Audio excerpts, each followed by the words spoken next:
Welcome back, guys, to This and Much More. I'm Evelyn, and my co-host is Rollie Vogues. And today our special guest is Vicka, but in Instagram, or how everybody knows me as Vicka with an accent. Vicka with an accent. I didn't know si era Vicka or Vicka. Do you get that a lot? No, I it's feel the like first time. I don't know if you said it like that before. I know, yeah. At first, yo pensé que era Kind of sounds Maybe. cool. Vicka. I like it. Yeah, at first I was like, oh, it's Vicka, right? But then I would see your name cuando I was doing setups with Jesse and Lucia at HipHop.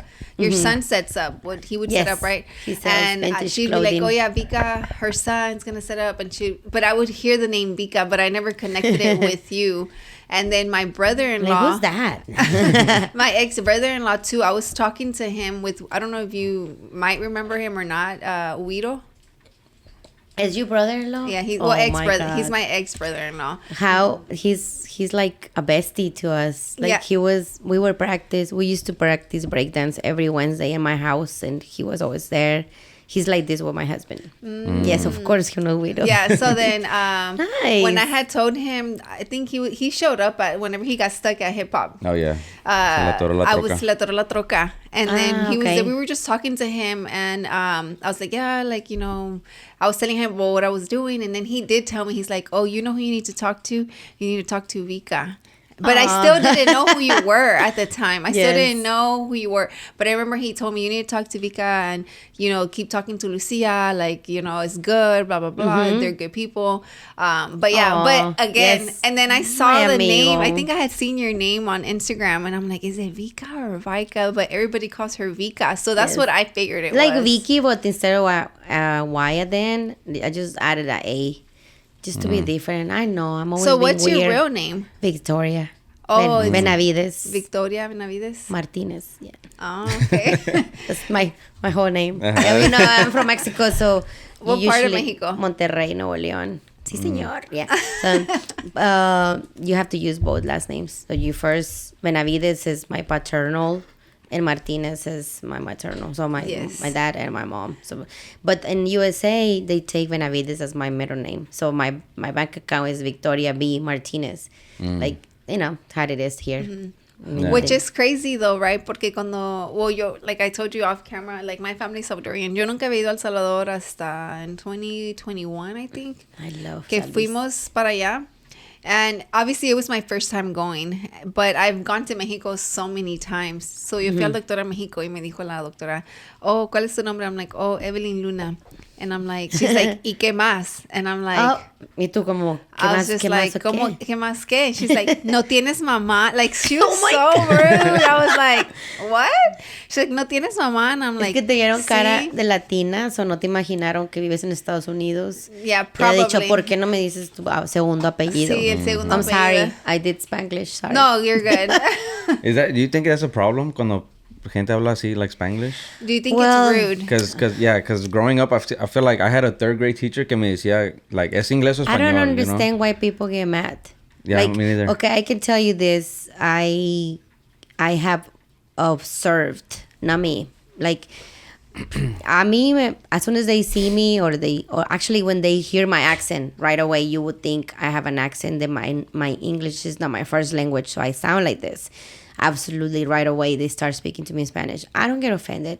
I mean, why? I mean, I think actually, it's kind of, for me, it's the opposite. If they do it in a bad way, I think the sweet way, because guess what? They know a little bit of Spanish, and they know you know Spanish. So what I expect is try to practice a little bit of Spanish, and they kind of like, for me, it's kind of cute. I'm that person you think, like, oh, let me say my Spanish words. And like, sometimes they even like get shy, but they speak in them in Spanish to me.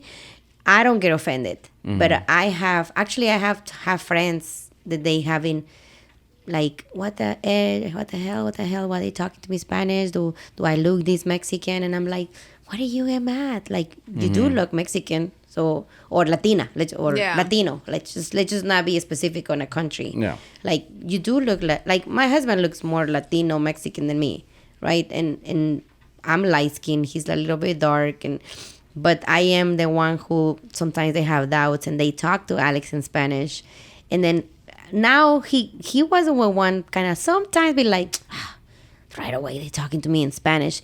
And then, but with me, I guess being with me, he just like understood there is nothing wrong with it. So I will answer your question. I do not feel offended. But I have observed others they have. Yeah, And I don't understand. Yeah, porque nosotros cuando like we see somebody that we know that we're assuming it's easier to speak Spanish to, we speak it. I feel like we both do, right? You know, donde me ha pasado mucho en like Jack in the Box cuando like in drive-thru and I hear like they have an accent pero me están hablando in English, then I'll just order in Spanish, but they'll respond to me in English anyway. So I'm like, and I'll be like, ¿por qué no? I don't. If I'm trying to make it easier for them, pero a lo mejor I don't know. Maybe they just want to practice their English. I don't know, pero I'm like, te estoy hablando español, you know, and then you're giving it to me back in English with a heavy accent. So I'm like, well, a veces es al revés. So a veces they get mad at you because you talk to them in Spanish. Yeah, maybe. I have got that one. Like, and I'm like, look, I'm sorry. You were talking to me in Spanish, so I assume that you want me to talk back to you in Spanish. And I can speak. I'd say I speak both languages, so whatever you want me to speak, I speak. You know, I'm fluent in both. Yeah, and what about going into like the Spanglish? Like, I'm like a Spanglish queen. I don't know if you've noticed. Like, ahorita te estoy hablando en inglés y en español. Te lo estoy mixteando bastante, right? Pero para mí, like, growing up, it was a problem. Like, oh, no, tienes que hablar así como dijo Rolando. ¿En inglés o en español? Uno lo otro. Ajá. Oh, his parents, too, Pero they sabes say that. I do remember that. And I even, in the music industry, because my background in Monterrey I'm coming from, like, music industry. And in the music industry, there will be a saying is like, it sounds so ugly. It has to be English or Spanish. But look at the nowadays we live in now. Like everything Spanglish. Even the people do shirts is Spanglish. The people. So right now, I must say, is normal. But it was times in the 90s where it was one way or another. Yeah. And that's where the people was more pushed to do it one way. But la moda cambia even in the genres and music, and I think now it's normal. Like, but that's I know true. what you mean. I know what you mean. Yes. I do think some people do it wrong though. Como I feel like the Spanglish. Como like con Milo, our son. Yo le digo, like ve ponlo en la sala. No, go put it in la sala. I don't know, sí, like sí. algo así, right? Go put it in la sala. And then there's people who say like, maybe it just sounds. I saw this thing on TikTok. It was like a partner, like a HEB partner, somebody, and then pero era de hispanos, and then she was like, "We're gonna bring this food to la casa." Like, and it sounds weird, you know. It sounds forced. It sounds forced. It sounds weird a veces, you know. Maybe because when they sell la casa. Yeah, maybe la casa. La casa, like, instead of la casa. Like, just say it in English. When they do it in Spanglish and they sound like, oh, vamos a comer carne. Like, you were like, mejor di meat. Yeah. You know, like that. There's some things like, I agree with you. Yeah. Like, as long as they said actually legit in the Spanish as the sound it is, I'm okay with that. Yeah. But if they're like, hey, te invito a mi casa, and I'm going to invite you to my house to have some carne. Like, I'll be like, okay. I'm thinking about it. I think she might have said the casa instead of la casa. Oh, okay. Yeah, porque la casa soy. I mean, it's good, you know. But it's like how I tell him. Si le hubiera dicho a él, go put it in the sala. Se me hace más la sala. Ahorita estamos como queriéndole enseñar más español, porque entró a la escuela y todo se le fue. Ay, yo estoy batallando igual. Todo se le fue. So, le digo a Berlin, ok, estamos en el verano, like, él puede practicar y como está chiquito todavía lo puede agarrar. Se le haría un poquito más fácil. Ya cuando estás grande siento que es un poquito más difícil. Pero hablando de eso, voy a defenderme porque hicimos un little event el Friday que no dije que no pudimos. Cierto. We were at an event, La Voz Poética, but I was saying it was so hard for me to go from English to introducing it in Spanish. Spanish. Porque it was like se me salió a decir la voice. You kept saying voice. Voice which poética, is the same thing, pero la palabra era voz. La voz poética. Pero a mí, I was ¿Era saying, de rap o qué? Era poems. Eran poems, yeah. So it's La Voz Poética, but it just didn't flow with my tongue easy. Like, you know what I mean? Yeah. Because I was like, how did you? My question was, I can tell you something about that. For example, since you know both languages, because it happens to me a lot. I am talking to you in English, but I'm thinking Spanish. So, and then when I'm doing loteria, I had to say the words, and then you can stutter sometimes. Because you stutter a daily basis. It's just because, you're thinking in Spanish and you think it's going to come in your mouth in Spanish, but then you say it in English. So that's why you were doing that. Yeah, because I think so. That happens to me. Oh, no, I'm not an expert, but that's what I think you were doing that because it happens to me a lot. Exactly what you just said. Like, it happens to me a lot. And I'm like, what's wrong with me? I know perfectly the word in Spanish. Yes. I know the accent in English. Sometimes I even say words and I'm like, when I said it, it came out of my mouth in English, I'm like, that's not how the sound is. But I already said it. Yeah. It's because you're going too fast and you're mixing the both languages, and then you're thinking in Spanish and it comes out in English, or you're thinking in English and you have to say in Spanish. So that's what it that's literally what happened, because I did. My question was, how did you get connected with La Voz Poética? But I was like, La Voz Poética. And I'm just like, man. Y cuando lo dije, I'm like, we only humans. Yeah, so. Pero luego lo dije otra vez, and I'm just like, there's no way I said it wrong. Yeah, because I was editing the video this morning, and then when I was editing, I was like, man, she keeps saying the voice, la voice. And then there was another part donde he says la voz. Era el último. So I was like trying to mix it together para arreglarlo. Mal, Yeah, so I mean, I left it. I mean, I'm like, I was like, it's fine. I mean, people mess up, and I messed up, whatever, right? But at least you get it. Like, they're gonna see the video. Well, you'll see it if you click it. Like, it's called La Voz Poética. But the questions that I was asking the people, they were in English. So yeah, it was one of those things that I was processing it in my mind, but it's just coming out differently. But going back to you, so you said you grew up in Mexico, or you were just born there? Yes. So that's one thing that when I do podcasts, I like it because people get to know this about me. So I would say something funny. We know when they ask you, Vicka, you're Mexican American, right? And the first time I answered that question, it was funny after I said it, because I was like, no, I'm Mexican. And I'm like, and that answers your question. So I'm not from here, my mom's side of the family lives in Houston before I was born, right? My grandma from my mom's side. Mm-hmm. So we always, my parents always have visa to come, so it was not a problem. And my grandma fixed it in the 80s. However, my mom was the one who did, my mom till this day, she don't like to live in USA. And she won't never until I take care of her when she gets old. But I grew up in Mexico. I went to school over there. I made my life over there. I was married and I got divorced, a single mom, and I had a child. But I came here when I was in 2008. So I started living here in 2008. And my goal was, in 2008 in Mexico, it was an economic crisis. Everybody and the companies, and it happens here slightly too, but it affected us more. So I lost my job. I was a single mom. And of course, I have a lot of family here. So I was struggling, same way you guys have seen me here. That's how I was doing. Even if you have a profession, I was an accountant, working as an accountant for a company for 9 years. And it was 4 of us. So they cut 2 of us. And I was one of them.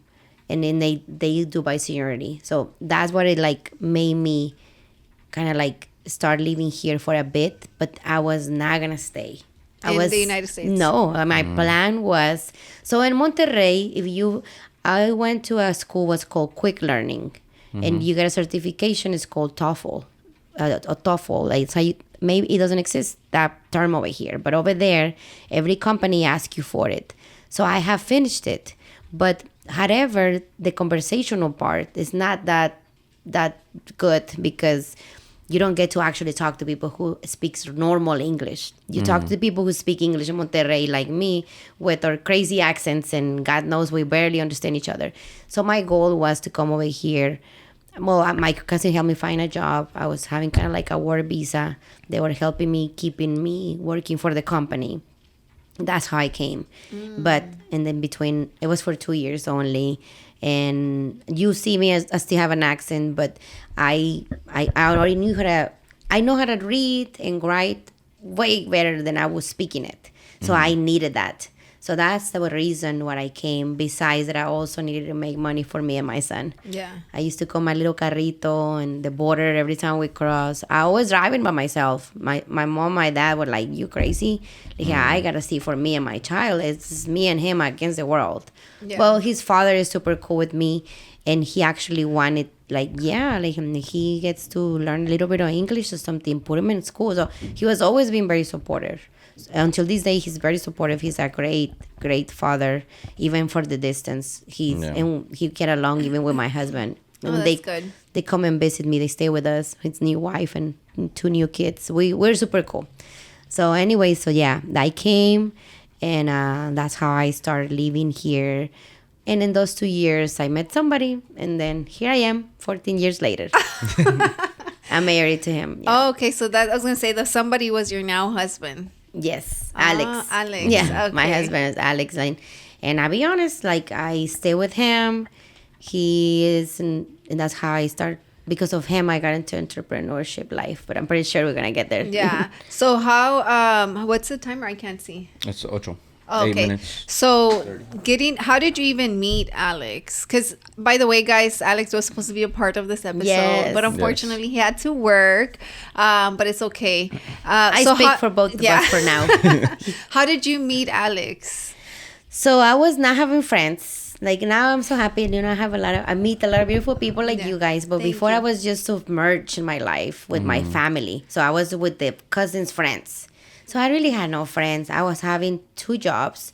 I was just focused on me and my son and provide for me and paying my house, my mortgage in my house in Monterrey, my car in Monterrey, my credit cards in Monterrey, because I was behind that due. I lost my job and sending money to my parents when I could have. So what I did was my cousin was like, "Come on, Vicka, you never go out, stop working."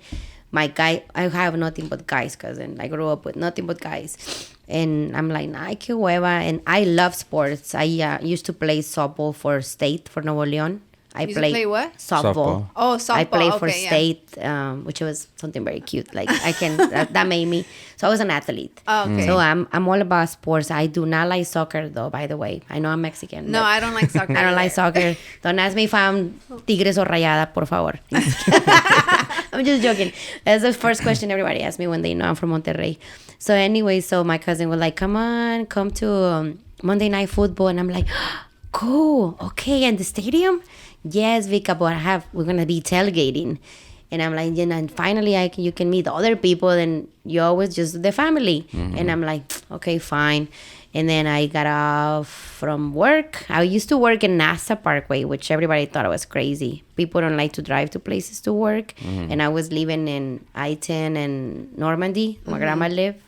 And I would go through the tunnel in Pasadena and work all the way to NASA Parkway. So I was like, you know what? Let's do this. I was tired. I don't like driving at all. But now, and it's okay, no offense. No, but now I'm just like driving everywhere, right? You have Antes, to. a los eventos, he used to take me. Like, he would drop me off and pick me up. That sounds like my husband. But now he's like, you got it. You're a big girl. So now I got to drive myself. Yeah, so like I went to Monday Night Football and I met all my cousins' friends. He's from Northside. Like my family, even my grandma lived in 45 and Parker and Airline, all that area. Mm-hmm. So Northside, right? Mm-hmm. So his Sam Houston friends. And he introduced me with everyone. I was la prima. They're like, oh, ¿qué onda, primo? My cousin was pissed that day, like, don't call me primo, dude. And like, I'm being chiflados, men, no offense. They were single, so it's okay. They trying. But my cousin was like, don't be messing with my cousin, right? I met everyone, including Alex. Yeah. And then I met all the Chaos B-boys, and then Alex started break dancing, and I'm like, he said now that he was trying to impress me, but he was like, man, I was just wanting to impress you. And then he asked me to dance, and we click. Alex and I, until this day, like, I think we're just best friends, and my homeboy, and like my camarada, like my husband as well, we parents. But we have fun until this day. So, and however, I didn't want to ever be with somebody or get married or something. And he made me change that. Like, actually, it's a cute story. We'll talk about that later. But we were like besties. Like, we didn't even like each other because he was the only one who was kind of like, well, he told me he had a baby mama drama and I didn't know so much slang.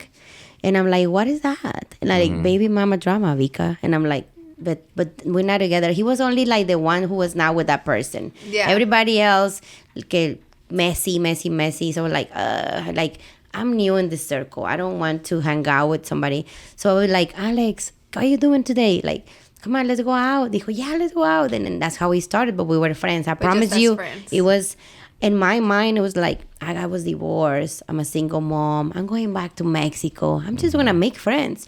And I was very clear. I'm very straightforward. And I told him, hey, we're going to hang out. But it's just so you know, like, hasta ahí. You know, like, please, if you don't like it like that, I can hang out with you. And I remember Alice was like, wow, nobody ever talked to me like that. You know, I'm just being honest.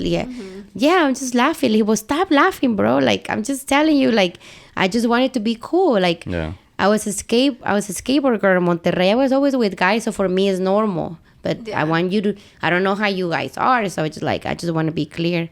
And every single person I hung out that day, I told them to say, oh, they asked for my number, right? And I was like, look, first of all, my cousin will beat you up. Second of all, if I give you my number, I don't have friends in Houston. So I just would like to hang out, but that's it. And everybody looked at me weird, but I kept saying it. I didn't care. My cousin said, it's because nobody talks like that, like you on I don't know, you're weird. Because you did have the mentality like, well, just friends, porque I was scared, you know? Sí, I was scared, like, to connect that deep. ¿Para qué si me iba a ir? You know, like, I don't want to do that. Yeah, you're drawing your line. It's like... Yeah. I was very firm. I was very firm. It's, if you don't mind asking, what's the age? How old were you at the time? I was 26. Oh, okay. So I feel like... maybe 40 next month. Oh, I mean, really? Yeah, June.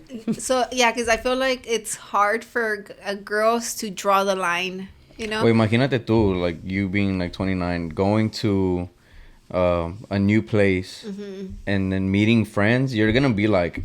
Like I'm not my trying to mentality is not even a like boy I don't even have nice. friends here. Like I just want to establish friends primero and then I had no friends. Like you see me right now, you'll be like, Vicka, you have a lot of friends, but I had no friends. I promise you. Like it was I have friends, but they were my cousin's friends. Like no friends that I made. Exactly. That's how I met Alex. Oh, okay. And we had a blast. And you said y'all danced? Yes, it was Mike and Alex being my first. My person since day one. They're from Chaos B-Boys. So what did you guys dance together? Cumbia. me dijo, I don't dance cumbia. Like, I something very funny, like in Monterrey. Just so you guys know, my parents are in town, and he brought me my dad, and he's listening right now. And he would tell you, I'm not lying. In Monterrey, you know, when you over here, you do el baile, que calor. Yeah. So I'm being honest. Nobody gets offended, please. I'm just being truthful how actually Monterrey is. That is not like, that is like your naco. And your fresa o naco, right?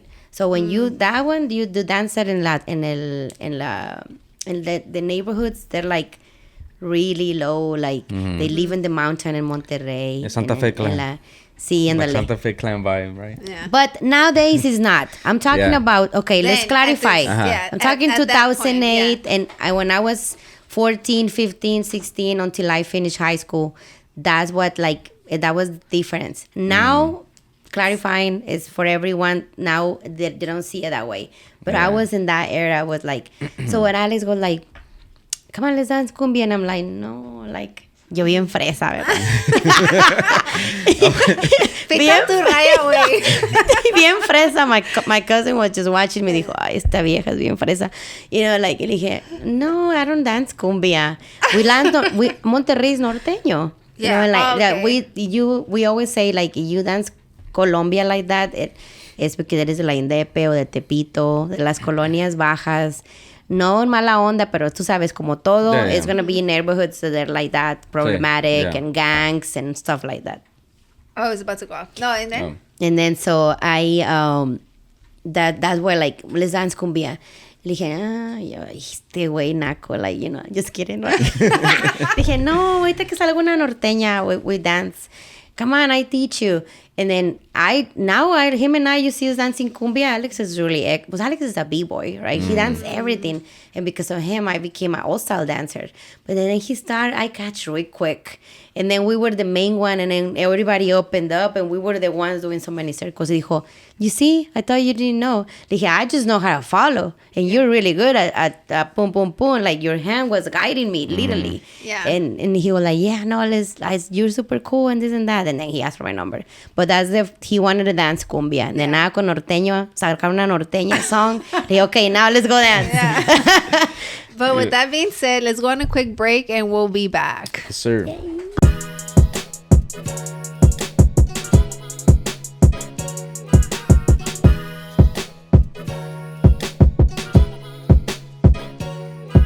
And we are back. So we were talking about dancing, Yes. ¿verdad? Okay, empezaste con su first dance era cumbias. Cumbia. A las vueltas. And he tried to impress me breaking. You know, he was breakdancing. But at that point, were you breakdancing or No. But No. you knew about it? I knew about it because my background in Monterrey is hip hop. Yeah, and I was So- gonna ask you de eso. Yeah. So, ¿cómo empezó eso or what? So En Monterrey. when I was in high school in Linda Vista, in La Prepa 22, everything started, I mean, I guess from high school, right? That's how you choose your path. And as you can think, like, how do you, like, know hip-hop in Mexico when that is Mexicana? But same as you guys in USA had cable, same as we had cable. So you watch VH1 and BET and MTV Jams. I had it too. And then I was a skateboard person. We were doing skateboard. So jumping really quick. So finished high school and stuff. My group of friends, which I was always the only girl between a bunch of guys. And my friends started rapping. And then we started going to events, and we started kind of like looking for that style. And then we joined a movement it was called La Triple R. And so we were like Triple R, and then we would have meetings in Guadalupe. And so we were like, and then after that, it was events. And in Monterrey or in Mexico, I can speak for my city only, we call it tocadas, which is events. So, and then my best friend, Peus, and he started, freestyling. Everybody freestyle at this point. We were at the skate park. That was how we were. Everybody started freestyling. So they were like, hey, you know what? Why we don't just actually go into a studio and stuff. So, and then they started doing, back then they used to burn the disc and give it to everyone so they can know your music. So then I started supporting my friends, and I started just living the same lifestyle. I had a Volkswagen, a little buck. Well, it was like 7 or 8 of us in there. We were skinny, I guess. And then we were going to all the events and tocadas. So I met somebody. Well, I was married in Monterrey. That's why I came here after my divorce and being a single mom. But I met somebody who was a producer. He still is a producer and an audio engineer. And then we started dating or whatever, and we got married. So that's how my background is. So I stay in that circle. And then he was a rapper, and he has a studio, and he's an audio engineer. So my question is, like, you know how, not speaking for everybody, right? But most Hispanics, parents ven como el rap como bad. Oh no! Or back then, yeah, maybe, I was the black sheep. That's what you say, black sheep. I was the black sheep of the family. Yeah, because I was gonna ask you, how were your parents like when you met this guy? And my parents didn't, especially my dad. Oh, okay. Like, he did not approve. Like he's queen, the princess, anything. I'm the only daughter. I'm the only girl in the house, and my mom. So they didn't see that well. They were like, what the hell you like that music? What are you doing? And then my formal dressing, right? Was having jinkos, and since we were kind of like skate people, jinkos and dickies, and like I was not looking right in my parents' eyes, but I would dress normal going to grandma's house, right? Yeah. With the family, I would just. But I was a skateboard, and then jump into hip hop. We were dressing Mecca, Shorties, you know, like Baby Fat, all those brands that now vintage you see it now, but that's how we were. DC, like I was like, my parents were like, "Why are you dressed like that? You have these cool clothes." Like, but for me, it was cool the other one, right? Yeah. So that's how I started. So what I was saying, I was used to seeing break dancers is because my child's father, or my ex-husband, was a rapper, and he got signed by a label. Let's just not say labels. He got signed by a label, so he started traveling and he started recording. But he's also the producer, so I was just so submerged. So what I was doing back then in Monterrey with the Triple R crew is I have friends, you know, like my friend Cerco. He's the host of Red Bull Batalla. Believe it or not, people like me or him, if we have move on in other places, and like I'm so proud of him. Like he's the host of Red Bull Batalla, and I'm just here, you know, like having create. I think like I feel like I have created a place in Houston, even if I'm not from here. So what I used to do. My aunt had buses. I was already doing business, so I would fill up the buses, and we would go on tour with everybody who would go on tour. And I would have my trip for free, and my ex-husband we didn't pay a thing, and I was leading buses to the places, and I was filling up. So whatever was singing from Monterrey, they're from our crew, Triple R, Caballeros del Plan G, or Punto D, Punto D or Cartel de Santa. Before Cartel de Santa existed, the singers were from Punto D. Well, anyway, so moving fast. I was submerged in that scene. So when my ex-husband got signed by this label, so we gotta start looking for graffiti art. 4 elements of hip hop is graffiti artists, so writers, DJs, MCs, and break dancers. You know, so I start, you know, getting more. I was kind of like, I guess the executive director of what my ex-husband was doing, because he was the brains. He was doing music. He was like boom boom boom, recording, singing, traveling, and I was the one holding the fort. So I would start just thinking people with us, you know, because I was part of his movement. We didn't have kids. We were just living the hip hop life. Yeah. So I would fill up the places with our people in Monterrey, and it was so cool because like. If the rappers from Monterrey we would go to Durango or other cities, they don't know you, but if you bring your own people, it's like so it was always super cool, and that's what a little bit of a lot of experience that we lived through hip hop over there. So I Gravedad Zero was always my breakdancing crew. And now they used to come, and now they come and compete in B-Boy City, which is in Austin. And I already knew they were coming to Austin back then. And now, like, that I'm with a B-Boy, like, it's so funny, like, what I was doing in Mexico, and then, like... Now you see it here. But I didn't know he was a break dancer. Like, I was just thinking he just danced that day or whatever, but when I met him. But so funny that, like, the life brought me back to what I used to do, just... And then as a breakdancing now, the dancing part, I was in the MC part back then. Yeah. That's a little bit my background. Nice. Quick, you know. Y eso no se miraba like, okay, you know how like the people that would dance the cumbias or whatever, like they're like nacos and stuff. So, no, that like the rap scene and stuff in Monterrey, no se miraba así? Wasn't it the same? Or? Well, we didn't dance. We were so submerged in the hip hop, and then rappers and all that stuff and freestyles in Spanish, we didn't really actually think about that, or we didn't dance that music. Yeah. Like sometime here and there. No, but I guess it's like what your dad say. With the Jinko jeans. Yeah. Y se, no se disfrazaban igual. Or they'd be like, ¿por qué andas de naca? Like, yeah, I was a naca in my family's life. Oh, that's what they would call you. Okay. Yeah. Not that would call you that, pero... It was viewed as because that, right? And then remember back, now we dress vintage and it's like more like fitted, right? Sí. Before it was like baggy. Like this big pants and big shirts and like... I think it was a lot like that. This was not looking good. Yeah, you're right. Sorry, maybe I didn't get it right away, but yeah, I know what you mean now. Yeah, because vintage now is like fashion. Yeah, but the vintage nowadays is like more fitted. Sí. Yeah, I'm thinking about más pegadito. Sí, Pegadito. porque Sí. Back then como was Santa like- Fe, como Santa Fe Clan se pone la ropa. It's like how I used to dress when I was like. Actually, that's a good example. That's how we Yeah. were. Así, Big so, like las that. camisas hasta aquí. Big jerseys. Yeah, big jerseys. I used to dress like that in middle school.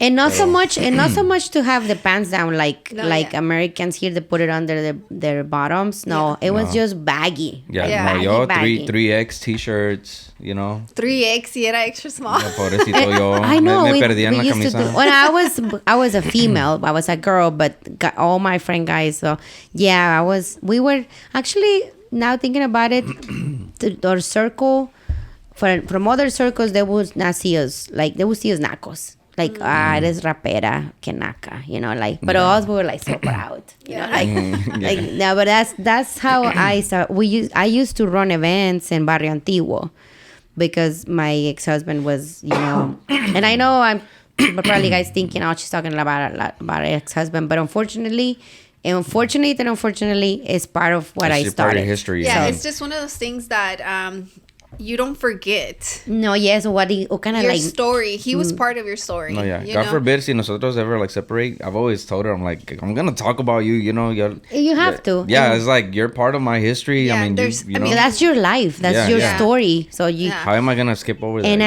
know, I man? would say that kind of like made me, but obviously at the same time you cannot be made with something you don't like. So obviously I loved it. You know, Yeah. like you get me drunk, I freestyle in Spanish. You know, like Oh, don't get me give her a drunk. few Yeah, shots. que tenemos unos- No, yeah, like sometimes like we out and then Alex can freestyle in both too. My husband now, Alex can freestyle in both, and then he does it very good in Spanish, and I'm like, wow, you do it good. And then And where is he from? he's from here. His parents are from Durango and Barrosita, Coahuila. Oh, Mom from Coahuila and dad from Durango. But he was born here and he was raised here. But however, he speaks Spanish very well because mom and grandma and the Yeah. tias and. Yeah. But then his parents actually were not born here. His parents actually were, I think suegra came when she was 2 years old, and suegro, mother-in-law and father-in-law, my suegro, and when he was 14. Yeah, well, they got married like, I guess at 16 or something, like, you know, how it was before. Yeah. That's crazy. So, no, go ahead. Well, I was gonna say like another thing. It's crazy. So whenever you would like go from the U.S. to Mexico, right? Mm-hmm. You still had access to the music and everything, the hip hop and all that, you know. Yes. Pero when I was little, it was like I feel like we would go to Mexico and we'd take a break. Porque pues allá no, where we're from, no había internet, no había No, I'm telling TV, you, like, radio. see, yeah. So 'cause- that's why allá, si yo les digo a mis primos, like, oh, you heard of Jay-Z? Or ellos, what? Like, what is that, you Well, know? because I'm I telling you, know. like, where they're from is literally not It's even rancho, you know? So it's like, Yeah. so Monterrey. I would say Monterrey is very Americanized. Yeah, that's what I was That's gonna why. say. So when you go to like whenever we see people that our friends go to Monterrey that are from there, I'm like, man, they have clubs, they have like edificios, And then they have At all these- Monterrey, now. we only had two hip hop clubs. It was called Atlov and Romarios, and it was only like I think it exists here, but not for us Latinos. Like in Monterrey, it was only two bars. In Home Monterrey, they would play hip. One was in San Pedro, was at Romarios, and then Atlov was in downtown and by Barrio Antiguo, and it was the only places. But I'm talking about hip hop all night, not just like you go a bar over here, they put like 20 minutes of that genre, but over there it was our thing, and then the whole community that we were at, we were all there. Was it dangerous? No, No? not at all. Do you feel like you miss No. that lifestyle? Of course, it will be like a little fights, but never, Yeah, pero I guess- never that you feel scared at all. Yeah, Nothing. It porque was como- actually very. I when I took Alex to my circle over there to meet my friends, Alex was like, "Damn, they dress better than me. Like you go over there. It's called Puente del Papa." And then the people come to USA and buy sneakers and hats, everything that we and you were both wearing that is cool over there. and then they buy it from the mercadito, you know. Es Puente de Papa es un mercadito. Okay. And it's a bunch of people who comes to USA and bring stuff over there. So whatever you have, we can have it, you know. Yeah, my cost is double, but we buy it. I mean, what else? You know, we like it, we buy it. And that's how we used to go on the weekends. So when I took Alex over there, we're like, wow, like, and actually what you said is something funny, because when I met Alex here, and I, you know, you'd listen 97.9 in the radio, and like I remember like when he was the song ooh ooh chicken ooh ooh chicken head, and I started like and I started, you know, singing it, and he was like, what the hell? How do you know that song? I thought you were Mexican. And I got so mad, and I dije, really, you're gonna be that person? Like, hey, when I had parabolica before I had cable. Like, my dad had put a parabolica in the house. My brother would go on the roof. Just for hip-hop. We wanted to watch videos. He would go on the roof. And you know what a parabolica is? Is that like it's an that antenna? the enormous antenna that in Mexico used to have in the roofs. Because we didn't have before the cable existed. Oh, I guess not existed, but in that area. Yeah, because sometimes it was by areas when it was growing. So one of my house, when I was growing up in the house, that was not cable yet. So my dad got a parabolica, and we would have to go to the roof, and I would be in the window looking at the TV there, and my brother I was in the window. No, more to the right, to the left, more up. Oh, stop. And then we will catch a channel, and we will watch BT all day, all night. And we would not move the parabolica. And then I would call my friends from my crew and like, hey guys, I have BT. I connected to BT, come on. You know, also what I used to do for hustle, there was no Source magazine in Monterrey. I would come and buy like 10, 20 Source magazine or the Vive, and I would sell it in Monterrey. Oh, wow. Because it was not Source. Yeah. And then they wanted, and back then it was more hard for people to get the visa, I guess. And we had visa all my life since I was born, kind of.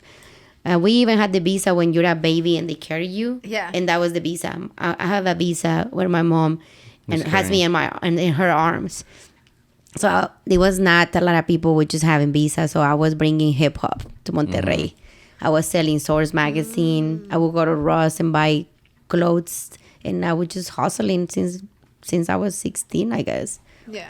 Oh, yeah, that's pretty cool. That is cool. Yeah. Yeah. I feel like now, we go to Mexico to get stuff, right? Yes. To bring here. Yeah. Now it's different. Yeah. Like back, we will be a movie here, and it would take a month to be over there.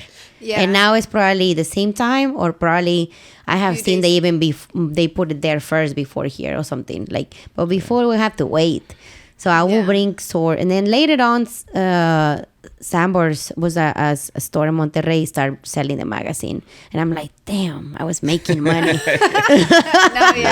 No, like in Vallehermoso, we just got a Little Caesars pizza, like apenas agarraron uno like in the past years, like. Y tienen un HEB, pero ¿Un no, HEB? pero no es H. No es It's HIB. Es HIB, pero le dicen HEB. Y en español. cambiada la letra. Ajá, pero no es, venden pollo. Es like, es como un... Como copia, pero no, diferente. Like KFC, es como un KFC, pero ya entendí. le pusieron HIB.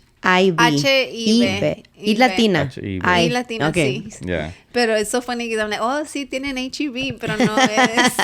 Yeah. Pero, mi primer trabajo era Whataburger. My first job. Oh, really? I worked at Whataburger, too. In Monterrey. And people don't believe me. Wait, what? There's a Whataburger? It was Whataburger in Monterrey. Obviously, it didn't last. It didn't last because you find better burgers in every corner with taqueros. Yeah. So it didn't work out. Over here, I love Whataburger, right? Because there's no other burgers like theirs, I guess. Everybody loves Whataburger. I got to love it too. But over there, you will go con el taquero, te hace una hamburguesa mejor que Whataburger. So you would just, it broke. But I was 16 years old. I was my first job. It was a Whataburger? Whataburger. Oh, wow. I know. It's like a Texas thing, right? Or it's not just Texas, right? Yeah, I thought it was only in Texas. It was only. It is only in Texas. Yeah, I think it's actually it is. No, it was. I think it is because we drove to Denver, like, and then we saw saw, the end of Texas never ends. Yeah, I know. We saw Whataburger all the way to out there, and then as soon as we started getting more into Denver, that was it. Yeah, nosotros también fuimos a California. We drove. And took us 13 hours to get out of Texas. Pero ya pasando ya no había nada. Yes. Yeah. We love driving when we travel. I'm never driving again. Porque we drove all the way to California and I'm like, okay. It was casi todo, era como 20-something hours para manejar. Pero again. I love road trips, though. I love road trips. It was good for us. Well, not for Roland, but it's okay. Pero luego, so getting into now, with Alex. So what are you doing now? Okay, so what am I doing now? It's a good question. So I got into entrepreneurship life because of him. They call him to be a judge or teach workshops or just being invited. So I started meeting everyone. And to answer the question, what I do now, that's how I started. But I started running events, I guess, markets. I started doing markets. My first job as a production was Texas Salsa Congress. Again, I have met all these beautiful people through Alex. Alex knows Ruby, which is the founder of Texas Salsa Congress. So I had a visa. I was a tourist visa now. I was, let's just say, not legally living here. But I have decided just, we're in a relationship. So I had to find jobs. And I got to be honest, I'm very transparent. I got to find jobs that I can be, like you call it, under the table. Right? So I started working with people that I met through my husband, right? So okay, so I do accounting and I'm a numbers person, but I also talk a lot and connect with everyone real quick. So what can I do that I might like? So you know what? Give me a chance. So they put me in hospitality because once I'm bilingual. And then Texas Salsa Congress. So I started... It's like you get guests from Puerto Rico and stuff. So you need somebody who's completely bilingual. So I started with her. And then from there, I met Baby Girl. And then I became part of the team in Bigger City, which I was the one in charge adding vendors. So finding brands to work with us or just helping overall. So I was working production, liaison, marketing. So until this day, I still do the same. But now I have incorporated new things. As you guys know me or how you guys heard about me was Loteria, right? So I became, with the entrepreneurship life, you go through one route, but I'm pretty sure you guys feel related. And somehow it takes you to an umbrellas under what you do, right? Yeah. So I must say I'm an event management and I'm production liaison. I'm a freelancer, so I have worked with several marketing agencies. And these marketing agencies work with big brands. So I have do production production or event management for Foot Locker, for a marketing agency who hired me. I have worked with Rucas, but my beginnings were... reggae festival or beer festival, margarita festivals. I have always worked events, big events. And then I started working for influencer events so in reality, so not to go to every single of but we can go over, but I have worked with several people who does events, and then I started doing markets, when I started being an MC, that they approached me to say, Vicka, you speak Spanish, we need somebody to host Loteria. And that's how I started Loteria. But I don't stop my marketing life, I guess. My production. I like it. And I got to love it a lot. Is this what you do full-time? Yes. Or do you have a full-time job? No, well, I add to make the extra money of the gaps when there's no gigs. I do QuickBooks. I have clients of QuickBooks. I help small business. Okay, so since I'm let's just say kind of like I'm an accountant in Mexico, like I started working with, that's what I like, that's what I know, right? That's what I went to school for or whatever. So I met a CPA. So I work remotely for a CPA. And because of that, I have learned so much.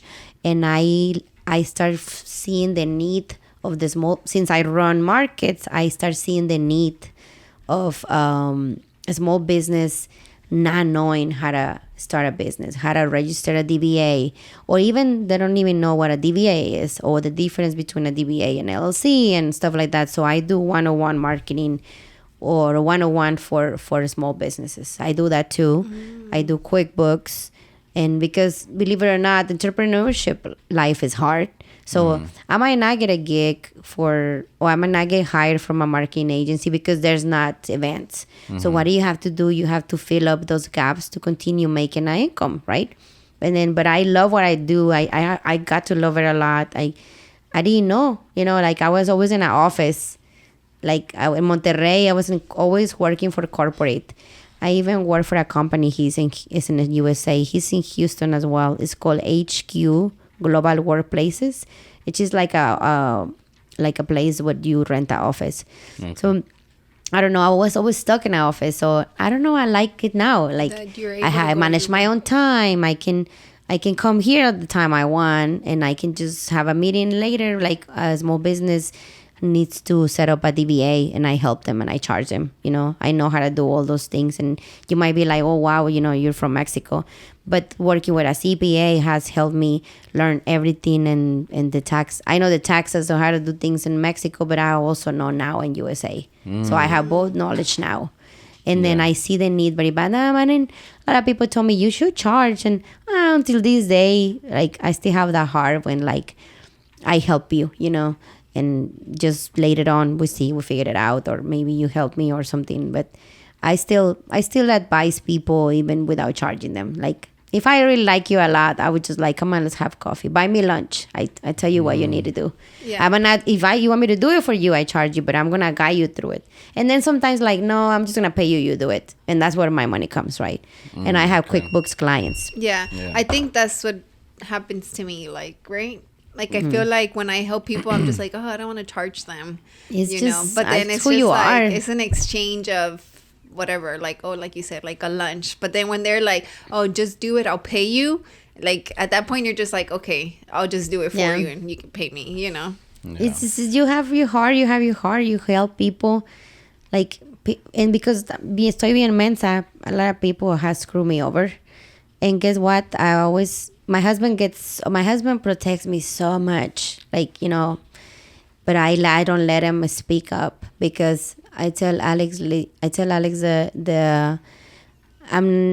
matter how much they screw me over, I'm not gonna let them change me. Yeah. Like, because a lot of people get vindictive, or I'm not gonna do nothing for her or he or whatever, I'm not gonna do that. Like, F person, whatever. I'm not. Like, I'm just like, you know what? Okay. Yeah, you screw me over. Just I know who you are now. That's it. Yeah. I still gonna go and tell you hi. I'm still gonna keep it civilized. But then he wants to like defend me so much. Like, just don't speak up. Don't be like that, because that means you're getting mad.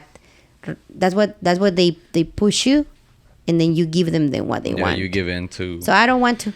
You know what? Keep moving and keep being happy. Yeah. No, I feel like. Go ahead. Okay. Well, we're gonna go on a quick break, and then we'll be right back. Quick break.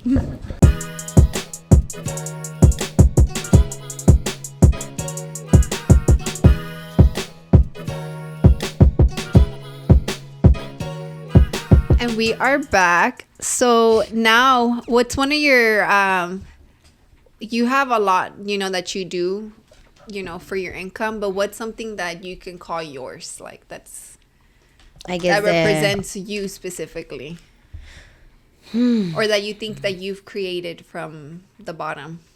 I think is what it represents me more, or how people have seen me, is more for working event management. Yeah. And then second, along with it, the being an MC for Loteria en Buenas. I think so. That? That's what it kind of like, people will remember me more. Yeah. How is that, like, being an MC? ¿No te da pena? Oh my God. I just love it so much. I had no idea. Like, I guess I grew up with a lot of MCs, but I was never the MC. Like I said, I just gotta be a little tipsy to be freestyling. And I was so used to it listening, so it was so easy. But like, I think is when I grabbed the mic, okay, first they told me, yeah, let's do it. Like, yeah, I do Loteria. How much you paying me? Okay, yeah, I'm doing it. And I started doing it, right? And I grabbed the mic, and I guess I'm not, first of all, I go in a room and I'm not shy at all. No. Like, people would think I'm showing off, but I'm just too hype. Like, hey, what's up? I have seen you like, like, I'm so loud, But so with that grabbing the mic, I didn't feel so much difference. Like I'm not shy. I talk to everyone. Like, so grabbing the mic was actually very simple, and I love it. I really like it. Yeah, I'm not gonna lie. I really like it. I love it, and it's so easy for me. And I didn't know that. I didn't know it's gonna be easy. Yeah. Like when I give the mic to somebody, come on, just do one round, and they go like this, like no, thank you. But for me, it's like I never thought that way. So for me, if I give you the mic, if I give you a chance to be my co-host, it's so easy for me for you. I'm thinking you're gonna say yes right away, and then people were like, "No, Vicka. Sometimes I want to have a day off." We've been doing it for 3 years, more than 3 years now. Yeah, more than 3 years from the previous place, and until this day, like I want to have a day off, and I put somebody to substitute me, and then just like it's really hard to find somebody. Like I only have like 2 options or. That's it. And then sometimes like they're busy or so I don't have days off on a Tuesday. Nobody just can grab the mic that easy. And I didn't know that. For me, it's like, sí se puede. Come on, just do it. Not easy. Nike said it, just do it. Just do it now. But for me, I realize, answering your question, that has been so easy or very natural. Like, let's do this. Yeah. And it was never okay. Can you think back at your first time you ever like emceed something? Yes, and what was that? That was I mean in Houston. It was for Buenas, and it was in Social Beer Garden in another place before the place that we are right now. Oh, okay. Yeah. So at that moment, you just knew like, oh, this is easy. It was really easy. I'm not trying to be like lying or anything. It was really easy. And then something that is like from my country, like it was more easy because it was that. Maybe you give me say bingo. First of all, would be like, my accent is not like American, and maybe I say 60, and they're gonna think I'm saying 16. So like I will probably feel not too comfortable. But now, you're right. Now that I think a little bit deeper, it's Loteria Mexicana. So I guess that made me say or feel that it's actually so easy. You know what I mean? Comfortable, Yeah, if I would have MC the first time something different, and probably would take me. I would have done it, but I would take me a little bit to adapt or to do it, to enjoy it. Yeah. This one I enjoy it real quick. Yeah. And I said it in the mic, like, I'm not gonna translate it. You want to just follow the number that you say La Rana 54. Like, I'm not gonna say the frog. Yeah, like, get used to it. Learn Spanish with me. Thank you. You're welcome. Free Spanish classes. Yeah. Isabel from I think it's Party HTX. I think she's gone to you. Yeah, she's been at a photo booth, right? Yeah. Yes. Have you put her on, like, to practice or no? Just to see? You know what? I tried to give her the mic. She was like, really? No. We did it. We had an event at Carbach with Faith for Shop Local Market. Yes. And it was, she did the loteria? No, it was not loteria. It was it was for Halloween. It was a costume contest. Oh. So Isabel happened to be there. She with her photo booth, and Faith was like, "You want the mic?" To me, I'm like, hard pass. No, I do not want the mic. And then she was I would like, expect you would. I mean, you don't have a podcast. Yeah, I don't know. I'm super it's different. shy. Yeah, it's different. super shy. So then I was like, what about Isabel? Because Isabel is so like has energy, outgoing, and then Faith is like, here Isabel, y se lo dio. And she just had, at this point, like, she just had no choice but to get the mic, right? So she just grabbed it. She's so cute. She did so good. I was like, oh my God. And then you didn't know. That's the same with me. I didn't know. Like, and it just felt so normal. But she did make a comment I think the Dallas Cowboys or whatever. While she was on the mic, and everybody was just like, oh shit. And Faith was like, oh my gosh, she was not supposed to say that. That's the hard part when you're an MC. Mm-hmm. Like, knowing that you can say the things that it may conflict in the audience. Actually, it's not that simple. Yeah, I must say now, it's not that simple, because you have to know you don't involve, when you're an MC, you don't indirect or direct things about politics, religion, even LGBTQ. Did I say that right? Yeah. Oh, you know what I mean. Yeah. Yeah. So you try not to because it will make a little conflict. Yeah, people can get offended. Yeah, or anything that people can conflict of interest. That's the word, right? Porque, I mean, team sports. I mean, this side of the room might like this, anything. But I don't think, obviously, it was, I'm assuming she was a natural. She didn't think about it. She was a natural. So I think what it was is she made a joke, and a guy had a Dallas Cowboys shirt, you know, and it was just really funny. It was a funny joke, right? Yes. But I don't know how the guy felt. Like, it was just one of those things that it was her first time, and I don't think she knew. And the guy didn't take it like a cute joke. He didn't say anything. That's probably not that serious. Okay. Yeah, it was not that serious, but we knew. I get it. They were like, me and girl, don't say that. Yeah. But she was just going with the flow. Like, she was like, it was a dog I make a lot of jokes, but about loteria. Yeah, so she made it was a joke. But whenever you were saying, it's hard to find somebody, I feel like she would be, that's the person that came to my mind. I'm like, well, thank you for that. I'm about to put, like, because she was like, I was like, oh wow, she's really good. Like, no me sorprendió porque her energy was just there, you know. Ya cuando you talk to her energy is very like up there. So and I could tell she's very a people person. Then I saw her get on the mic. She is, you know? she is, and she's a cute smile. You know, like when somebody smiles a lot, you can tell like somebody's easy to talk to. Yeah, and she has that energy. Like, I love her. Yeah, Deb's también. Yeah, but Dev's been my but when she helped me once or twice. Like, I had to, I guess it was my son's birthday or something, and Erica and Natalie too. But she actually does loteria. I think Debs now is doing loteria for Salvis. Oh, okay. But my other friend Erica and Edna also has, she's one of my good friends as well, and she's Salvi. She's Salvadorian. And then Edna, I really need a day off, or I need to do this, or I want to and the people are used to you. There's not like they're amazing. They do it amazingly good. But when somebody's used to you, they just want you back. And that's the only hard part, to have a day off when you're a MC or a host. Because they want you, not because you're better than the others. Probably the others are better than you. But they're just used to you. Yeah. I get it. Porque cuando, I don't know, you were explaining to her about the podcast, right? How it was the 3 different ones? Yeah, in the very beginning. Porque so then, basically, it's the same for us. Well, me and him will always be here. Yes. For this and much more, you know, and our guests. Pero los otros podcasts, like, if... Is there specific on a topic? Or? No, son, digamos, Posted tiene 3 people, pero no vienen guests. Nomás son 3 people. Just 3 a conversation between you. Yeah. But it's the same 3 people. So when one of them is missing, we sometimes replace them. And it's a little different, a different dynamic, you know. Pero, and that's so, good example with that. Yeah, so then I can see how it can change, because I feel like for Entre Nos, my podcast with my girl co-host, when she missed one, I had somebody else come in, and it was a very different dynamic. You know, some people like it, some people just want what they are used to, and that's I'm true. Assuming that's with you. Like, that's what it happens to me all the time.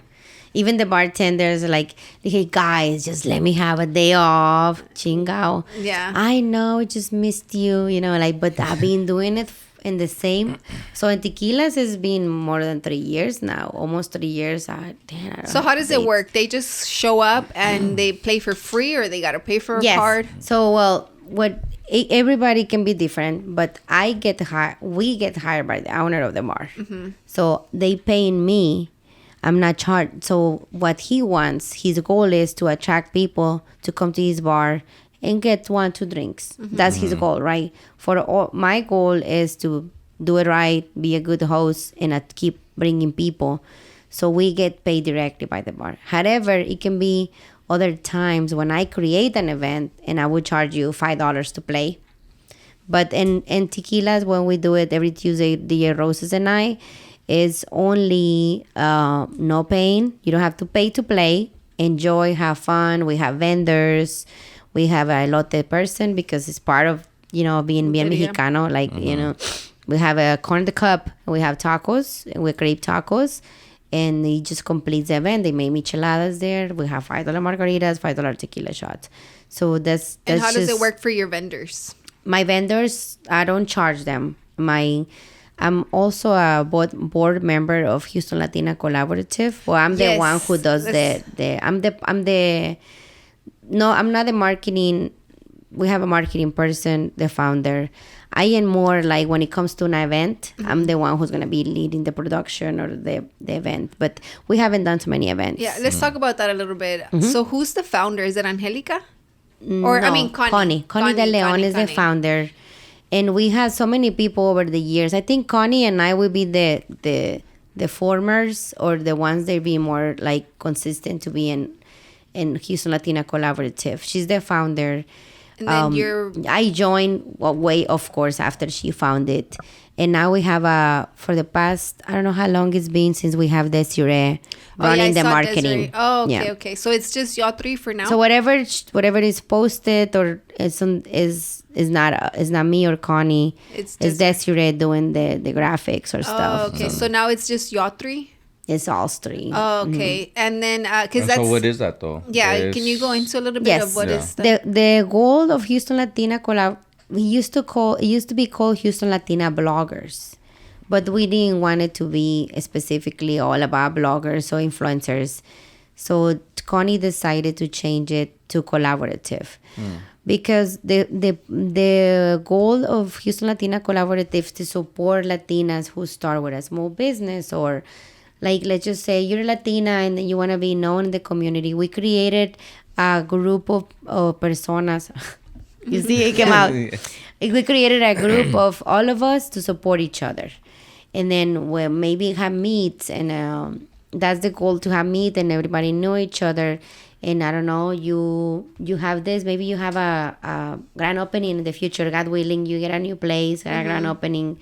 You want it to be expand to everyone else, to invite the community. We invite you. You guys tag us, or can you post it, or can you help us? Like that's why we're there for you and for everyone. So and then we create events, we put a connect, and then also we help a lot of small business to start. And you know what, a lot of people, especially after COVID, a lot of people were like, they are so creative, you know, like all the people needed a place to go.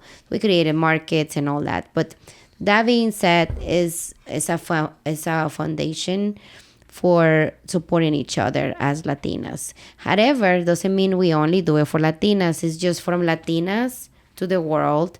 But our goal is to help people of color or Latinos, you know, because we get less exposure than others, you know. So that's why we're here for you, and we're not gaining any money. Yeah. I was gonna ask you that. So do you guys, you don't charge then? It's more of like a sharing and reposting, right? Yeah, and it started little, you know. Now we have almost 17,000 followers, and then people tag us, we repost, and then now we're trying to get better of doing other things. But Connie is the one who's running the programs from HCC for small business. So that's the way that now Houston Latina Collaborative is helping now with HCC, which is amazing because now it's funded. And then it guess what? It continues being free for the community. Yeah. I have got certifications on all the programs that Connie is running. And then again, is Houston Latina Collaborative. That's what we changed that collaborative. Because we got to remember something that people are forgetting. No offense, no everyone. But we got to remember where we're coming from, right? And we can be this big, but how do we start it? Collaborating with others. How do we start being known? Like we got invited to collaborate with somebody, or we collaborate with somebody. Or when I mean collaborating, is just helping each other in an event. And that's how we started, right? That's how I started, you know. I even worked for free events just because I wanted to learn the back of the production. So we changed it to Houston Latina Collaborative. But I must say, I am just the brand ambassador. So that's what places I go, I just represent the community. And then I speak about it. Do you need something from us? Let us know. Yeah. Or whatever. So that's what we do. Oh, okay. Yeah, because I've seen that. I've been wanting to... meet Connie, but I've been trying to find I've been invited to different events, you know. I think Angelica had one. I haven't even met Angelica personally. La he visto, pero no la... Who's Angelica? No la he podido... I think that's her name. She has another thing. Connie? No, not Connie. It's Angelica. Remember when we met and it was by the zoo, kinda? It was an event for Latinas too. I mean, it was just an event. Oh, I'm trying to remember, but I'll find out right now. Yeah. So basically, there's that event, right? And she had speakers or whatever. I was actually sitting. Oh, they do podcasts. Yes. I think it's something podcasters. Yes. Yeah. Latina entrepreneurship. She does. Yeah, Latina. Yeah, that one. That's where I saw you. Yeah, right. That one. Yes. That one. So it was for podcasters. Well, they do podcasts basically, right? She has an umbrella of podcasts. Yeah, she has different stuff. So Angelica, I don't know why I was confusing Angelica, which I think that's who founded that with Connie. But both of them, I've been wanting to just meet them and sit down and have a conversation with them. I'll introduce you with them. So I know both. So of with them. Connie, I knew that she was connected with HCC, but I had just confused. Right now, they just started a program and you guys can sign up. It's free. And even if you already started, you can still join. You know? Oh, really? That's pretty cool. So that's something else that you do aside from everything else that you have going on, right? Yes, I'm part of the Houston Latina Collaborative. I just my interaction right now is not so much until we get an event, and I have to reach out to brands to be sponsors or to something to bring to the community. Yeah. You know how it goes. Like you do an event, you invite brands to provide whether it's liquor or Topo Chicos or we don't know. We try to reach out brands to help us create a good event. Yeah. So that's what I do. And since I've been doing this for years, so I just know who might be able to complete our event. Remember, we all collaborating, so we need each other. Yeah. We need the brand to make it look a good event, and the brand needs to be present in places. Yeah. So when somebody blocks that means you're blocking the brand. When somebody blocks or don't name her or don't support her, you're blocking the brand because the brand needs to be there, and as much as we have to be there. So it's complete. We complete each other. Yeah, no, that's true. That's the way it goes. Yeah, so what does like a week look for you? Like, what does it look like? Así como empezando like on Monday, like work-wise, like because work-wise. Yeah, because loteria is Tuesdays. Tuesday. So every Tuesday, like that's where you're at. Yes, it's hard because every week on a Monday, I that's my checking my everything day, checking emails, and then I have my agenda that actually I carry everywhere. But I have the sticky notes. What I didn't do it last week, I pass it to the next week. So Monday is catching up, checking emails, and then already checking who's gonna be a vendor for Tuesday. Now that I have a Sunday's event, I open a Sunday for Loteria de Canary with DJ Felix because Roses is like too busy. And I gotta find vendors now for Tuesday and Sunday. And then I check my QuickBooks clients every morning. Like I do it very quick. So like it takes me 15 minutes for each client. I only have 2. And then I just check what else I have pending, and people have started reaching out to me. I'm working on a different projects right now. But the meetings are with this team. I join teams.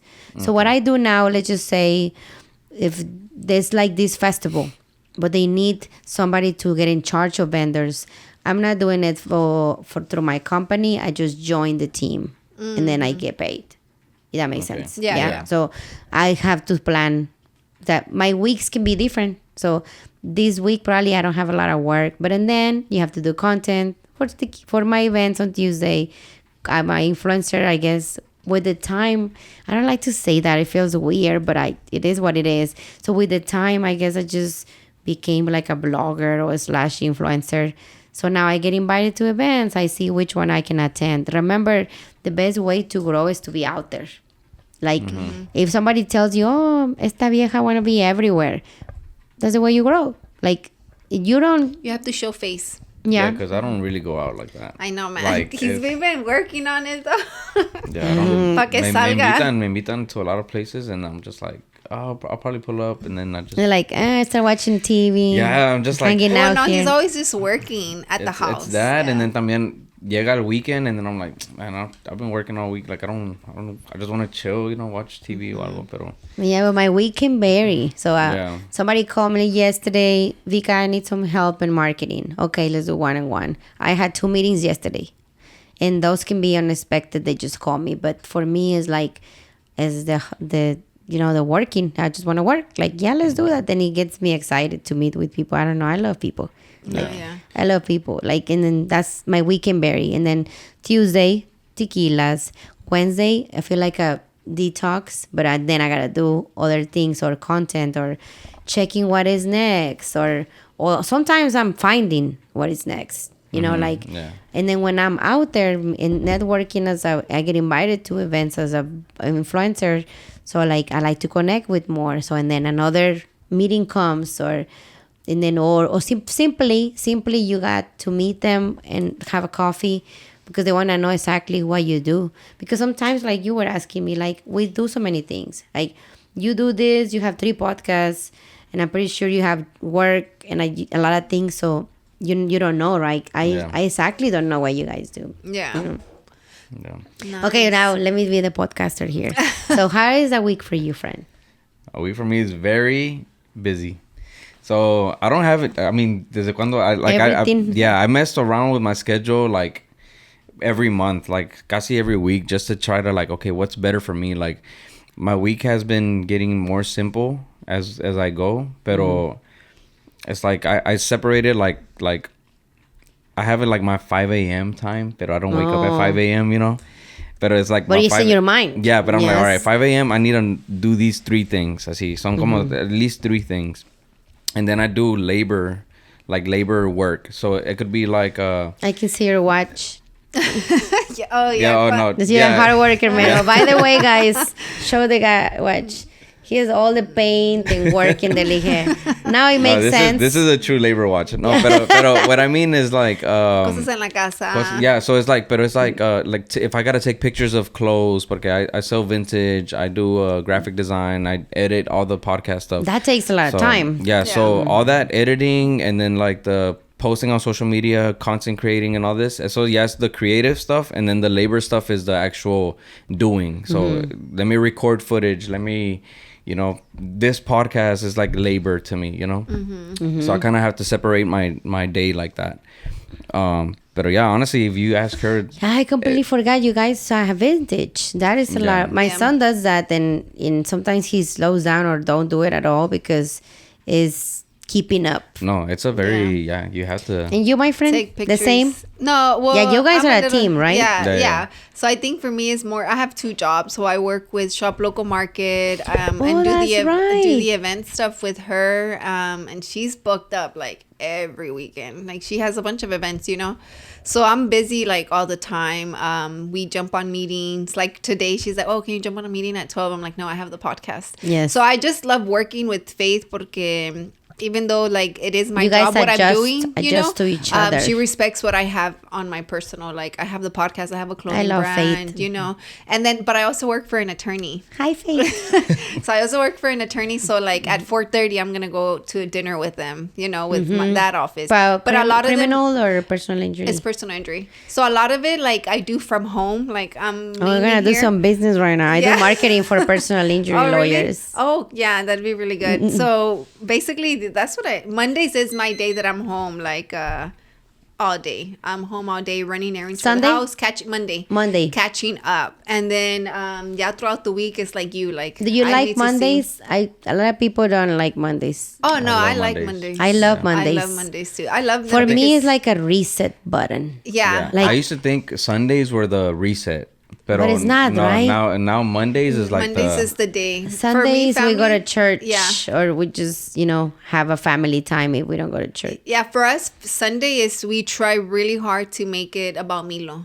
Like to do whatever, just to work around him. What we told him we were gonna do. Give him a day. Like this is your day, baby. Yeah, and he knows now. He's like, "Oh, you're not working today," like because we work a lot from home, so he hears that. Oh, we're working, papi. Yeah, like to him. Yes. Especially now that he's like off of school, it's like he wakes up and then at 9 a.m. he's like, "You want to play with me?" And I'm like, "No, like I need to work. The time that you would be in school is like our working time." So he's here y nos está viendo trabajando, and I feel like it's going to take a while for him to get adjusted to that porque he's like, how are we not going to play? I'm home. Well, like today that we changed it to the morning, the podcast, para él es normal que fuera en la noche. Yeah, okay. Porque siempre grabamos en la noche. Yeah, sí. so then to him was like, oh, you're going to have a podcast? And I'm like, yeah. And he's like, oh, okay. But at least now in la noche, we're free. Well, at least I'll be free. Yeah, but here, let's go on a last break and that'll be it, right? Okay.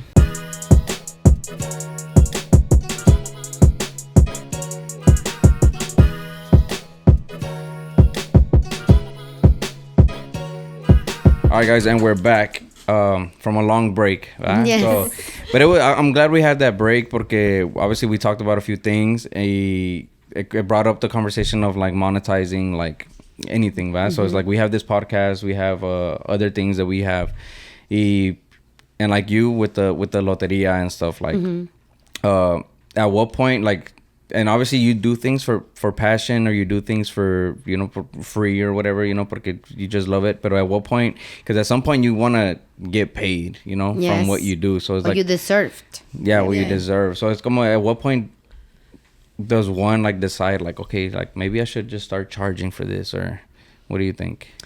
Yes, it's a hard question because we are givers, and I feel like you just said that, and you're a giver too, and it takes you a long time.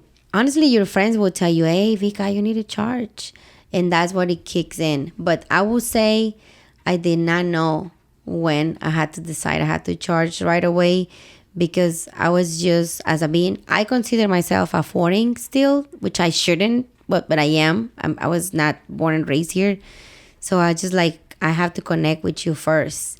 So I had given you, let's just say, a taste of what I do, so you can be able to like hire me and say, okay, you know what, she's good at this. Yeah, okay. And then that's what I do. So what I do, for example, if I do one-on-one marketing with somebody, I tell them the basic, but if you want me to do it for you, okay, well, now I'm going to charge you this. But it took me a while to find out how and how much to charge. It was hard for me. I don't know if it's hard for you, but I would just, my husband would be the one like, ¿y que no vas a ganar nada? Like, I'm the one who pays everything for you to go there, for you to have that meal. They didn't even pay your meal. And I'm like, okay, so with somebody that I want to connect, but also want to help. And then I give them, I guess I learned how to give them a little bit explanation or showing. It's a lot of ways to show nowadays. You show in your phone what you have done before, or you just speak about it. And then you say, okay, well, depends on who you doing what. Then that, okay, now I explain you, this is how much I charge. If you're MC, I charge, you get me for 1 hour is this amount, but if you get me for 4 hours, it you know, like it goes to this amount. And that's how I started. But in the beginning, I'm not gonna lie, I guess until this day, I still give others the chance to get to know my work, if that makes sense. Again, so I can be an MC. When I do markets, I do not. When I do markets, the only thing I must say, I charge a little way too much less than every other people who does markets, because I care so much. I really care so much, because I have struggled so much in my life, and I know how a vendor, like for example, a vendor has 3 kids. They have to get a sitter, right? And then they have to make it, and they have to save that date and put their kids with somebody else, and maybe buy a tent, and then prep the night before, if it is whatever they sell. Even if it is a shirt, pack them, tags, you know. So I care so much. So first, I want to charge them not so much, because I want them to sell. I want them to make the money back. So I probably charge them way less than others. So sometimes I don't even charge them. That's one thing.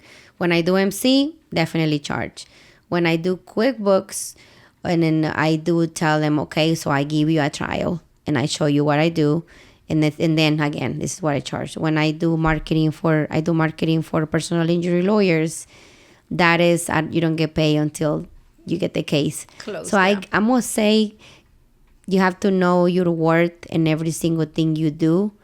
And in my case, depends of the business I'm doing at the moment, I do have that mentality that I gotta show you what I do first. And that's how I that answered your question. Did I get out of the topic? No. Yeah, you're on there. No más que, I guess it was just hard to know in the beginning. Yeah, porque the only time I ever struggled with the pricing thing era with graphic design. With graphic design was like, I'll do like a mixtape cover, and I'm like, okay, $50. So, $25. That's too cheap. Yeah, that's when I'm starting out, but little by little, you go up, and then, but like, let's say, like, I remember I would hit like 300, and then it's going good.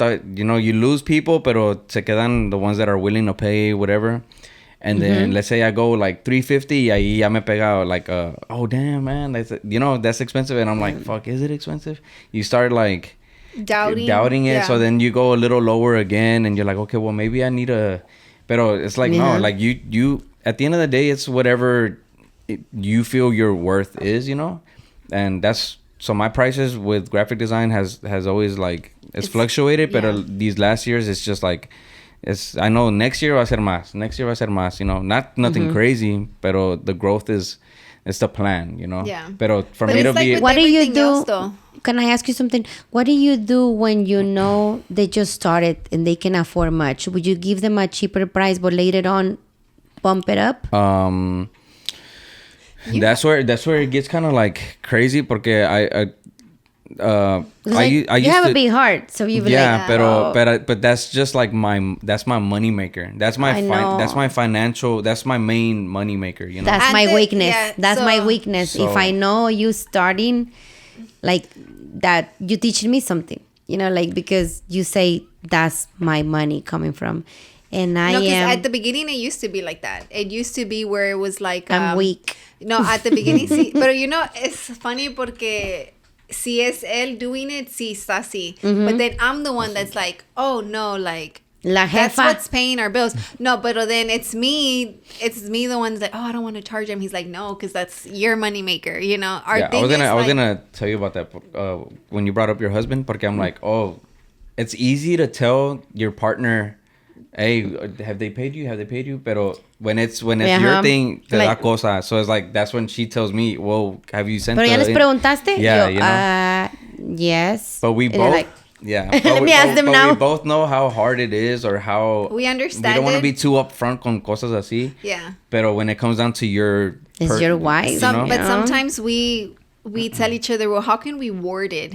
How can we tell the other person, like, hey, you got to pay us? You know what I mean? Or this is how much I charge. Like, we do tell each other, well, how would it sound? Yeah, at this point, I just say it, porque there's no other way around it. Yeah, but what we came down to it is... So you guys basically, support, asking the same question to each other. Okay. Yeah, and we push each other, right? But we came down to this, and this is, maybe it'll help you, I don't know, or whoever's out there struggling. Nobody pays your bills but yourself. That's true. If you're helping somebody that's starting a business, that's cool. But at the end of the day, it's like they're making their money with their business, and you're not, because you're helping them. That's true. Nobody's going to feed your kids but you. So it's like, yo le digo a él, and we tell each other, nobody's paying our bills. We got to pay our bills. Nobody knows the hard work we put into everything we're doing but ourselves, El que está aquí es Milo. Milo está sentado en la sala ahorita while we're doing this podcast. Nobody else, they're just fucking around doing a podcast, talking with people. No, it's just this is going to be a business, this is our business. They don't know, or graphic designs, that's too expensive. No, como let's say how you brought up, somebody that's just starting out, right? Who's somebody that's just starting out? Somebody that doesn't have a logo. So it's like, I'm the guy, you know, oh, can you do a logo? And I'm like, man, my logos, yo voy a cobrar 500 plus, 700 plus, whatever it is. Because that's the essence of their business. Yeah, so it's very important. Yeah, and then that's the thing. That's where it's like, oh, but I'm just starting out. Can you? He gets and I'm like, this is your logo. Though. But I'm like, this is your logo. This save is money. Your company. This is what your business is. Because guess what? Now that you touch that, guess what? Because when you get an LLC, you're not going to ask the Texas comptroller, hey, I just started. They're going to charge you the $350. Yeah, no, this is it. Well, for the ones that having an LLC, Texas charge $350. So yeah, you're right. Yeah. You're right. They're not going to be like, oh, apenas empezaste, Like, okay, well, I give you a discount. No, you're right. I get it. Maybe I'm not the guy, maybe I'm not your guy, pero this is my price. Or it's not even that. It's just like maybe he's not within your budget, you know? Yeah, or how. But it's just one of those things. Son like, muchas cosas. Vas a invertirle a tu negocio lo que tú quieres for it to grow. Yeah. You know, How you said, it's your essence. This is your identity. You want to take it far. Maybe later down the line you can upgrade your logo to something nicer. But this is what, if you want the initial. Porque I'm not gonna like. It's sometimes like when I see the vendor flyers and stuff, veo like it's always like the creations ones, right? Like los que hacen like little creations, the ¿cómo se dice? Crafts, you know. Crafts and arts. It's usually like that Canva looking logo, you know. When it could be something más unique. Something unique, something different, pero siempre son unas flores with the cursive, like, cosas así. You know, as a graphic designer, these are the things I look at. Y yo le digo a Evelyn, like, look, on this flyer, son como 5 logos that pretty much got it from the same place, you know. Yes, which is Canva. Doesn't look original. Yeah. But and that's why you pay what you pay whenever you. Roland has a degree. He got his bachelor, you know. So he studied this. He's done it for years. So you know all that. But in general, like just the media stuff. You well, know? what she means, I guess, is like you are really having the knowledge. Yeah, he has the experience. He has the knowledge. He has the creativeness to be able to guide somebody that doesn't know. You know. What I will say is the only people I do things for free is just family. Like, it's for sure immediate family. Well, my brother tiene su brand, right? Pero yo le cobro half of whatever I charge people. I just charge him half porque I know he's making his money like with those designs, you know. Yeah. Pero with así como mi dad and stuff, like yo le voy a hacer las cosas gratis a mi dad, my mom, whatever. Sometimes they've asked me for like baby shower like invites, and sometimes I'm like, man, that's not my thing, pero I'll do it, you know. Yeah. Es que they know, mi hijo lo hace, just ask him. But now she's the one that does like those I'll just do them. So just so I don't take away from his time, I'm just like, I'll just knock him out. And I've learned from him, you know, just things that he'll point out when he sees stuff, me enseña, and I'm like, all right, cool. And I make a mental note not to do. Oh, you know, only just watching him, you know, you will see like, oh, you can do this, okay. Yeah. But in my end, it's like my husband, I mean, I must say he's the main provider at home. He has a good job. Thanks to him, we have good insurance. So that he is the one who pushed me.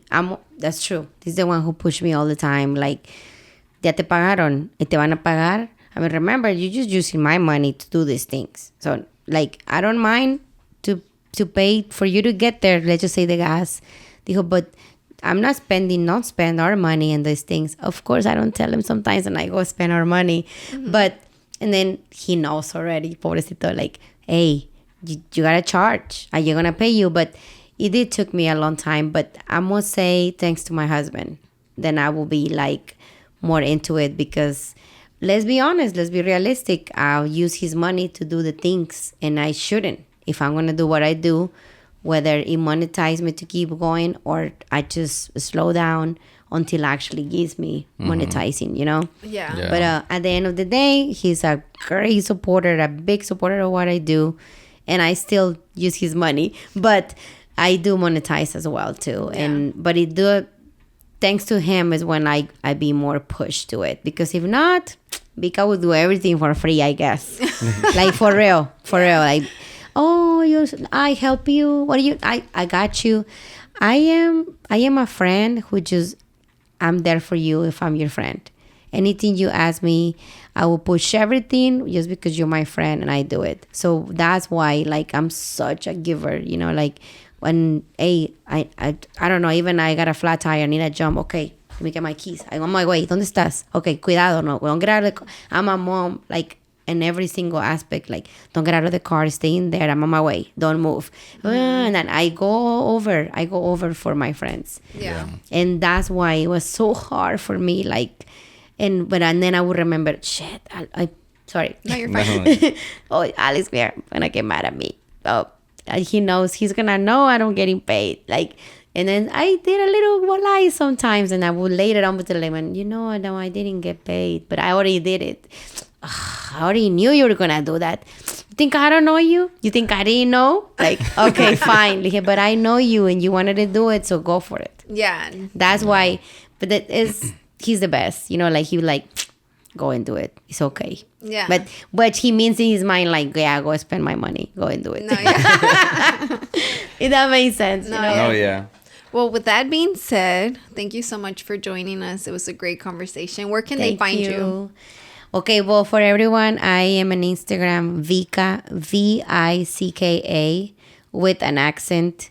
And in the next podcast, we talk about how we got that name. Because in reality, you always remember me for my accent. And I created a business. It's called Createpreneurs. That's how you contact me as event production.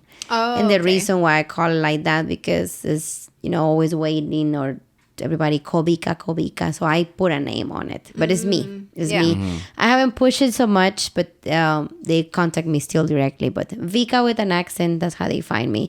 And we'll all have- the platforms. yeah. Even in TikTok is as well the same. We'll have that information in the description below, guys. Both the accounts, so you guys can reach out to her if you guys have any questions. Yeah, but other than that, I mean, we appreciate you coming on. It was cool because I did meet you once, and then Yes. But it was good to finally like have a conversation. And it was a lot of stuff out, but we talk about the basics of where I'm coming from. Yeah. And I want to say thank you for having me.